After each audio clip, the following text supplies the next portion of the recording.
खुशामदीद। आज हम पाइथन में डेटा टाइप्स और ऑपरेशंस का ज़रा गहराई से जायज़ा ले रहे हैं और इसके लिए हम जावेद हसन सोफ़ी के फराहम करदा मवाद को बुनियाद बना रहे हैं। जी बिल्कुल। मकसद ये समझना है कि पाइथन आखिर ये मुख्तलिफ किस्म की मालूमात को कैसे संभालता है और ये बुनियादें इतनी अहम क्यों हैं, है ना? बिल्कुल। तो देखें, डेटा टाइप्स जो हैं वो बुनियादी तौर पर आप समझ लें कि कंटेनर्स की किस्म बताते हैं कि वेरिएबल में किस तरह की वैल्यू आ सकती है। जावेद के नोट्स में जो बुनियादी टाइप्स का जिक्र है वो है नंबर्स के लिए इंट और फ्लोट। अच्छा, जैसे इंट हो गया 10 और फ्लोट 10.5। जी हाँ। और फिर टेक्स्ट के लिए str जैसे हेलो, और मंतिकी यानी लॉजिकल वैल्यूज के लिए बूल। ट्रू या फॉल्स वाला? वही, ट्रू या फॉल्स। और पाइथन की अच्छी बात यह है कि अक्सर खुद ही पहचान लेता है कि आप कौन सा डेटा टाइप इस्तेमाल कर रहे हैं। अच्छा, तो ये खुदकार पहचान वाली बात तो काफी कारआमद लगती है। जावेद के नोट्स में एक लिस्ट का भी जिक्र था, वो सीक्वेंस टाइप है, उसमें क्या खास बात है? जी, लिस्ट।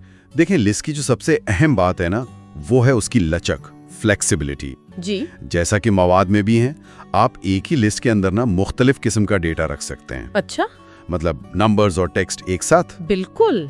जैसे आप बना सकते हैं 1, एप्पल, 3.14। ये बड़ा मुफीद है, खास तौर पर जब आप हकीकी दुनिया के डेटा के साथ काम कर रहे हों, जो अक्सर मिला जुला होता है। सही। और अगर कभी शक हो ना, तो टाइप फंक्शन है, वो फौरन बता देगा कि वेरिएबल की किस्म क्या है। ये तो बहुत अहम है। अच्छा, लेकिन अगर डेटा सही किस्म में ना हो, मतलब मुझे इंट चाहिए लेकिन मेरे पास फ्लोट है, तो क्या करें? हाँ, ये भी मुमकिन है। इसे कहते हैं टाइप कन्वर्जन। मिसाल के तौर पर आपके पास फ्लोट है, जैसे 3.7, आप इंट 3.7 लिखेंगे तो वो इंट बन जाएगा, यानी 3। ओहो, तो डेसिमल पॉइंट गायब हो जाएगा? जी, अशारिये हिस्सा खत्म हो जाता है। इसी तरह आप इंट को फ्लोट में बदल सकते हैं या नंबर्स को स्ट्रिंग में। ये डेटा को अपनी ज़रूरत के मुताबिक ढालने में मदद देता है। ठीक है, ये समझ आ गया।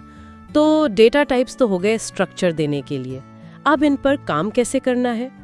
यहाँ पर ऑपरेटर्स का किरदार आता है ना? बिल्कुल सही। ऑपरेटर्स असल में वो अलामात हैं जो डेटा पर मुख्तलिफ काम, मतलब ऑपरेशंस करते हैं। तो आइए फिर शुरू करते हैं। गाइड में सबसे पहले जिक्र है एरिथमेटिक ऑपरेटर्स का। जी, ये तो बुनियादी हिसाब किताब वाले हैं। जमा यानी प्लस, तफरीक यानी माइनस, ज़र्ब और तकसीम। मेरा ख्याल है हमारे सुनने वाले इनसे काफी हद तक वाकिफ होंगे। जी हाँ, ये तो रोजमर्रा की रियाजी जैसे ही हैं। लेकिन इसमें कुछ और भी दिलचस्प हैं, जैसे वो रिमाइंडर या मॉड्यूलो ऑपरेटर, परसेंटेज और पावर या एक्सपोनेंशिएशन ऑपरेटर 2 रेज्ड पावर 3। जैसे 2 रेज्ड पावर 3 करें तो 8 आता है ना? बिल्कुल। और ये जो आपने रिमाइंडर की बात की, ये प्रोग्रामिंग में बहुत कारआमद है। सिर्फ जुफ्त या ताक नंबर्स चेक करने के लिए नहीं, बल्कि जैसे आपको कोई काम बार बार दोहराना हो एक साइकिल में, वहाँ ये बहुत काम आता है। अच्छा। और पावर ऑपरेटर तो जाहिर है साइंसी और रियाजियाती हिसाबात में बहुत इस्तेमाल होता है। सही। अच्छा, हिसाब किताब से आगे बढ़ें तो फिर आते हैं कंपैरिजन ऑपरेटर्स। ये वैल्यूज का मवाजना करते हैं, जैसे बराबर है, डबल इक्वल, बराबर नहीं है, इक्वल एक्सक्लेमेशन, बड़ा है, ग्रेटर देन, छोटा है, लेस देन। और वो या बराबर है वाले भी, यानी इज इक्वल टू और इज इक्वल टू। जी हाँ। और यहाँ मेरे ख्याल में बात ज्यादा दिलचस्प हो जाती है, क्योंकि यही तो वो टूल्स हैं जिनसे कोड फैसला करता है। बिल्कुल सही। प्रोग्राम्स को तो हर वक्त हालात को जांचना पड़ता है। ये ऑपरेटर्स या तो ट्रू लौटाते हैं या फॉल्स। अच्छा। और इसी ट्रू या फॉल्स की बुनियाद पर प्रोग्राम अपना रास्ता बदलता है, यानी कि कौन सा कोड चलाना है। यहाँ एक बहुत अहम बात जो अक्सर नए सीखने वाले गड़बड़ कर देते हैं। वो क्या? वो है असाइनमेंट ऑपरेटर, यानी सिर्फ इज इक्वल टू, जो वैल्यू देने के काम आता है, और comparison operator, double is equal to, जो मुवाजना करता है। इनमें फर्क करना बहुत जरूरी है। बज़ाहिर छोटी सी गलती लगती है, लेकिन इससे कोड में बड़े मसले हो सकते हैं। ये वाकई एक अहम नुक्ता है। अच्छा, फिर आते हैं लॉजिकल ऑपरेटर्स, एंड और नॉट। ये क्या करते हैं? ये मुवाजने के जो नताइज आते हैं उनको मिलाते हैं। ठीक है? जी बिल्कुल। एंड के लिए जरूरी है कि दोनों शर्तें ट्रू हों, और के लिए कम से कम एक का ट्रू होना काफी है। और नॉट? और नॉट जो भी नतीजा आया है, ट्रू या फॉल्स, उसे उलट देता है। और असल कमाल यहाँ ये है कि ये बज़ाहिर सादा से ऑपरेटर्स मिलकर बहुत पेचीदा मंतकी फैसले करने की सलाहियत देते हैं। अच्छा, जैसे आप कई एंड और को मिलाकर ऐसी शर्तें बना सकते हैं जो बहुत न्यूआंस्ड हों। मिसाल के तौर पर, क्या सारिफ लॉगिन कर सकता है?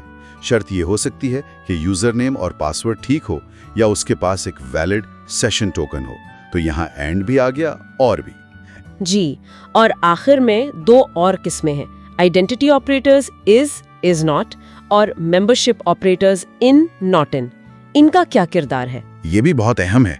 आइडेंटिटी ऑपरेटर्स यानी इज और इज नॉट ये चेक करते हैं कि क्या 2 वेरिएबल्स असल में मेमोरी में एक ही जगह पर मौजूद ऑब्जेक्ट को रेफर कर रहे हैं। हाँ, ये डबल इक्वल्स टू से मुख्तलिफ है। जी हाँ, बिल्कुल। डबल इक्वल्स टू सिर्फ वैल्यूज को चेक करता है कि बराबर हैं या नहीं, जबकि इज ये देखता है कि क्या वो हकीकतन एक ही ऑब्जेक्ट हैं। ये फर्क खास तौर पर लिस्ट जैसी म्यूटेबल चीजों के साथ काम करते हुए बहुत अहम हो जाता है। और मेंबरशिप वाले इन और नॉट इन? वो ये चेक करने के लिए हैं कि आया कोई चीज किसी सीक्वेंस जैसे लिस्ट या स्ट्रिंग में मौजूद है या नहीं है। मसलन, क्या हर्फ ए लफ्ज पाइथन में है, यानी ए इन पाइथन, जो कि फॉल्स होगा। जी बिल्कुल, फॉल्स लौटाएगा। चलें, हमारे साथ रहने का बहुत शुक्रिया। शुक्रिया। अस्सलाम वालेकुम। वालेकुम अस्सलाम।